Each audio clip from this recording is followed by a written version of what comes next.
considered C-5 to, or like a bill that would make Stephen Harper blush, but then you passed it. You voted in favor of the closure motion and it also going to committee. I didn't vote in favor of the closure motion. Oh, you didn't? I just... No, the closure motion was on the government motion. The government, sorry. The government motion was to expedite the timeline through committee and through Parliament. I did not vote for the government. That was a vote at 8:30. Okay. The closure motion, there was some confusion in the House in the debate. The closure motion was to just shorten the debate on the government motion itself. Okay. So which of course we shouldn't be debating like procedural motions in an unending way. But the substantive content of Bill C-5 should be dealt with for a longer period of time in committee. Like thankfully, I think they're going to start after question period today, and then they're going to go until midnight, and that's the fastest I've ever seen in the 10 years I've been doing this on a pretty substantive piece of legislation. how long would you like to see it studied for? Well, it's substantive, but it's short. And so, look, if they're able to make the changes between, as I'm talking to you now, and the end of the day at midnight, if they can make the two substantive changes that I suggested. There are probably other changes that experts would recommend, but as I suggested in my speech, I think it would be warranted to extend sitting for another week and have the committee do, in the course of a week, sit for a few hours every day, and that should be plenty of time to hear from Indigenous rights holders, to hear from environmental experts, to hear from those who are proponents of the bill and say, no, this legislation makes sense the way it is, hear from all different stakeholders and experts, and then do clause by clause and in a more orderly and less rushed way. The Bloc is saying that... I think so. Yeah, I think so. But look, we'll find out at midnight tonight, right? The Bloc is saying that both Minister Freeland and Minister Champagne were supposed to go to Transport Committee today, and they've cancelled their appearance to talk about C-5. I don't know. I don't know any of the details about that. Yeah. Is this a political move? But can I just say, I'm less interested in, like, the committee has precious time, right? So the way that guillotine motion worked is we've got from 3:30 today, basically until midnight tonight, for the committee to conduct its business, to hear from expert witnesses, to hear from stakeholders, and to then go through clause by clause and approve the bill. And so it's if ministers want to attend and explain the bill, so they can have at it. I think if I was on that committee, I would want to be using that time to hear from those who are more critical, have suggestions for improvements, and then to spend as much time as possible going through clause by clause and making those improvements. At a very just basic level for Canadians who, what the hell is C-5? What's your issue with the bill? Oh, well, so the goal of the bill is sound, right? We want to build good projects more quickly. Of course we do, and that's the object of the bill. That's a good thing. There are other elements of the bill that are good as well. A streamlined authorization process should be welcomed. The challenge with the bill is straightforward, and there are two related faults. One, it gives unchecked power for the government to designate national interest projects, absent that there are example factors, but there's no specific factors that the government must consult with and consider. They can consult any factor and consider any factor in designating a project. In the hands of a conservative government, I would worry a great deal about the ability of government to designate a national interest project considering any factor at all, and not imposing more prescriptive factors for them to consider. The second part of it is when you marry that unfettered discretion to designate national interest projects alongside unchecked power to exclude the operation of any law that would otherwise apply to those projects, you have the potential for undermining any number of important protections, including environmental protections. And look, in some cases, I said in the bill, I want to just be clear, where there's a regulation that doesn't make sense, where a regulation doesn't serve the public interest, where a regulation, there's a greater negative cost that is disproportionate to any positive contribution, yeah, we should do away with that rule. I agree with cutting unnecessary red tape to get things done more quickly, but we should be thoughtful, and we shouldn't give unchecked power. I trust the Liberal government. I've got friends around the cabinet table. Like I don't think they're gonna run roughshod over environmental Indigenous rights. This is a 5-year timeline. This is a precedent we're setting. Do I trust Pierre Poilievre government to protect Indigenous rights, to protect environmental rights, to make sure they're ensuring proper democratic participation in not only the designation, but the how a law is excluded from applying to a national interest project? Absolutely not, right? So we make laws in this place for all future governments of all political stripes, and we've got to be careful when we do so. Is the law being rushed just in order to fulfill a political campaign promise of passing this law by Canada Day? Yeah, it's an interesting thing, though, right? Because to my understanding, we promised to pass by Canada Day a bill that would break down interprovincial trade barriers. And so part one of the bill does just that, and we should pass it by Canada Day. There's no problem in doing so. Part 2 of the bill is the Building Canada Act, which is similar to Ford's Bill 5 and has these 2 major challenges. So look, hopefully we improve the bill, we fix these 2 problems at committee, and I'm optimistic we'll do so. I don't know, we'll find out soon. And if they do that, then we pass it by Friday and away we go. You know, if it were up to me, we would extend the time and have another week of sitting, and we could still pass it by the House by Canada Day. But yeah, other people might take the view that pass Part 1, which is the thing you promised to pass by Canada Day, and take more time with Part 2. What's the rush then? Not a question for me. Not a question for that bill right now. As I said in my remarks last night, it was I support the object of the bill, so I supported it second reading.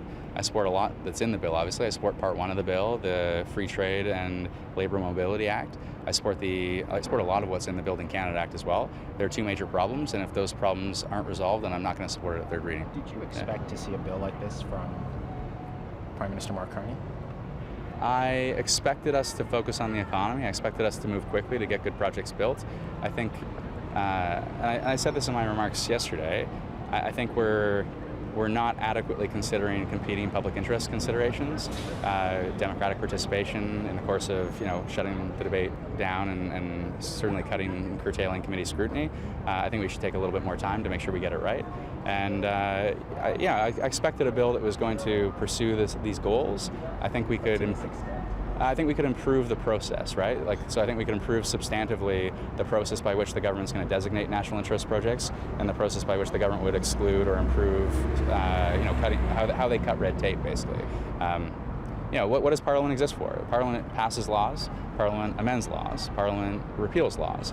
It shouldn't be up to the government, cabinet alone, unilaterally, absent Parliament, I don't know what law a future government is going to exclude from a national interest project, and I don't know what Pierre Poilievre is going to designate a national interest project if he ever happens to occupy the Prime Minister's office. That causes me grave concern. Democracy as is, could this bill actually foster further disunity in Canada as opposed to the goals the Prime Minister says he has in mind?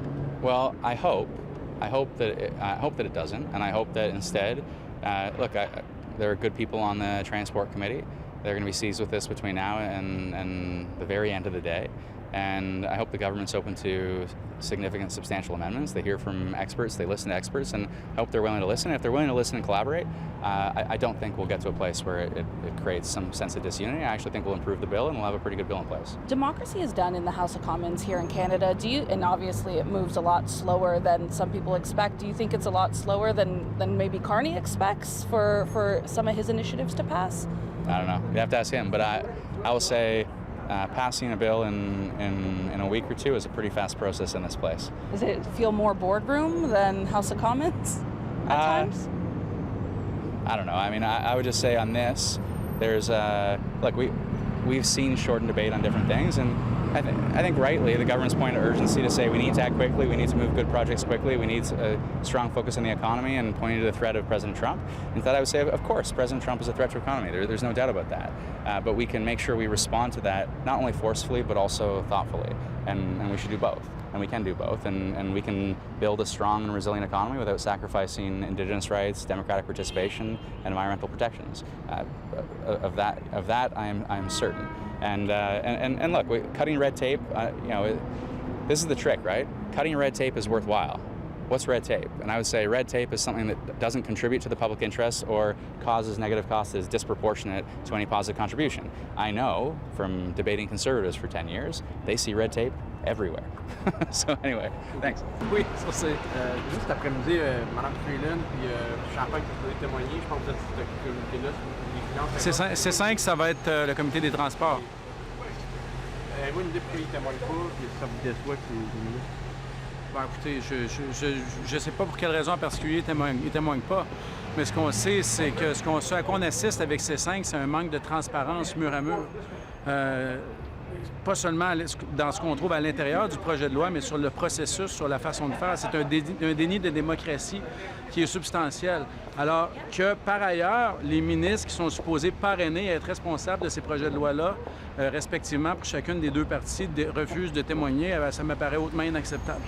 Y a-t-il une option possible avec le Bloc, outre les amendements en comité possible? Bien, on est en train d'étudier toutes les options. Nous, vous savez, ce qu'on veut, c'est que la démocratie suive son cours. Ce qu'on veut, c'est que des témoins puissent être entendus. Le gouvernement se plaît à dire que les Québécois sont en faveur, que les syndicats, que le patronat, que tous ces gens-là sont en faveur. Alors nous, ce qu'on demande, c'est tout simplement et très humblement, on demande à ce que tous ces gens-là puissent venir en comité, puissent venir répondre aux questions, puissent venir nous partager leurs analyses. Et on nous refuse ça. C'est hautement problématique. C'est hautement problématique. C'est un profond déni de démocratie, ce qui est en train de se passer au Parlement avec C-5. Pensez-vous que les citoyens sont conscients de ce qui se passe avec le bâillon? Je pense que les citoyens, présentement, voient le soleil, voient des températures de 30 degrés. Je pense qu'ils ont la tête ailleurs et je pense que le gouvernement, qui est, dans bien des égards, en lune de miel, je pense que le gouvernement en profite et je pense que c'est hautement irresponsable. Une chose qui est sûre, c'est que pendant que certaines personnes sont en train de se faire cuire un T-bone sur le barbecue, nous, les parlementaires, on est ici, on travaille, on est supposé être en train de faire notre travail en comité et c'est d'autant plus grave ce que les libéraux sont en train de faire, de nous empêcher de travailler. Alors, nous, on est supposé faire notre travail parlementaire tout le temps. À chaque semaine où le Parlement siège, à chaque jour, à chaque heure où le Parlement siège, on est supposé faire du travail parlementaire. On est payé pour le faire, on est élu pour le faire. Et quand moi, je vois les conservateurs s'allier avec les libéraux pour court-circuiter le processus parlementaire, ils ont le droit, les conservateurs, d'appuyer le projet de loi. Mais de vouloir retirer les droits aux députés d'étudier ce projet de loi-là, à mon avis, c'est unique et aussi unique qu'inacceptable. Do you want to sit into the summer? We have to do what's necessary. We have to do what's necessary. Now it's hypothetical at the moment, but we have to do what's necessary to study those bills. We're paid to study those bills, we're elected to study those bills, and we have to study those bills, and we have to do it diligently. And that's what we're ready to do. Do you think Mark Carney is treating the House of Commons like a boardroom or a corporation where he thinks he can just rush through? I am personally under the impression that he doesn't fully understand what's the difference between a CEO and a prime minister, and if he thinks he's a CEO, he doesn't understand that he's not a majority shareholder. Merci beaucoup. Thank you. Merci. Merci. Faites juste une réaction sur le rapport du commissaire aujourd'hui de votre part. Oui. Ouais, comme d'habitude, on voit que les recommandations du commissaire ne sont pas respectées. Il y a une augmentation de 37 des plaintes, surtout pour la fonction publique fédérale. Alors, on voit que le droit de travailler en français des fonctionnaires fédéraux est constamment bafoué. Et les libéraux ont l'air à s'en foutre. La nouvelle loi sur les langues officielles et les règlements sont toujours pas mis en œuvre, ni pour la loi sur les entreprises de compétences fédérales. Alors, c'est un peu désolant. On va continuer à travailler. Si la loi 101 s'appliquait au Québec, ce serait beaucoup mieux. On voit le commissaire à la langue française au Québec l'a dit, les institutions publiques fédérales, c'est un des principaux facteurs d'anglicisation dans les milieux de travail. Je voulais me poser sur C-5, il y a des articles dans la loi qui permettent d'exempter les lois fédérales. Est-ce que le Bloc pense qu'on pourrait peut-être, par exemple, si je vous donne un exemple, un VRI ou peu importe, un CN applique pour un projet, pourrait être exempté de la loi sur les langues officielles? Est-ce que c'est Effectivement, C5 permet ça. Il y a même des gens en Acadie, tout ça, qui sont inquiets parce que la nouvelle loi sur les entreprises de compétences fédérales, dans les milieux où il y a une masse critique de francophones, pourrait tout simplement, des promoteurs pourraient tout simplement être exemptés de... Bien, on va voir, mais je trouve que c'est préoccupant mais la loi n'est pas encore en œuvre, fait qu'on va voir à ce moment-là. Mais effectivement, le C5, globalement, c'est très inquiétant parce que ça permet aux libéraux d'exclure l'application d'à peu près toutes les lois simplement par décret. Alors, ça pourrait être la même chose pour les langues officielles. Merci. Merci beaucoup. Passez une bonne journée.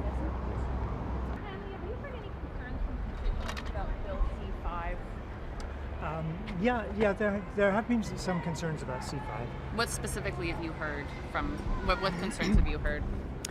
There have been concerns about what the effect of the legislation could be vis-a-vis other pieces of legislation, and I think there's a sort of a general concern that this may be too much too soon, but I think when we look at what is at the heart of C-5, it's putting Indigenous partnership first. In our case, with the Yukon and in fact the other territories, we already have assessment legislation in place. So we have a different context in the territories that will allow for under the modern treaty process, we have robust assessment processes already in place. Do you think that the government fast tracking this legislation is maybe inflaming or triggering more concerns about the potential impacts this bill will have? It's an ambitious timeline for sure, but I think the legislation itself is robust in that it includes, first of all, meeting our climate goals and Indigenous participation at the root of it. How can the government address the concerns that you're hearing from constituents, though? I think over the next few days, aggressive timeline, but I think by continuing this, the emphasis on what the legislation, that this is setting up a framework for allowing for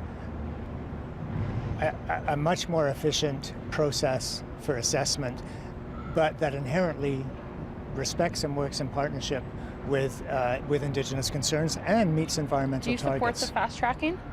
I certainly support the bill, and I support the getting it to committee, considering the concerns in committee, and being able to hopefully complete it by the end of this week. Okay, thank you. Thank you.